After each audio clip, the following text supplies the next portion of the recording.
দর্শক আসসালামু আলাইকুম। আপনারা দেখতে পাচ্ছেন মফিদ বাংলা নিউজের এর কার্যক্রম সম্প্রচার এই মুহূর্তে আজকের এই সমাবেশ শেষ হলো।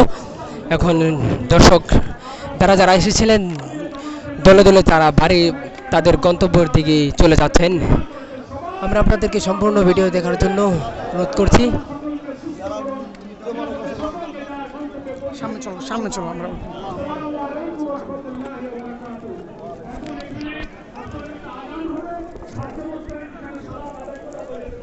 চলো চলো চলো, ওদিকে চলো।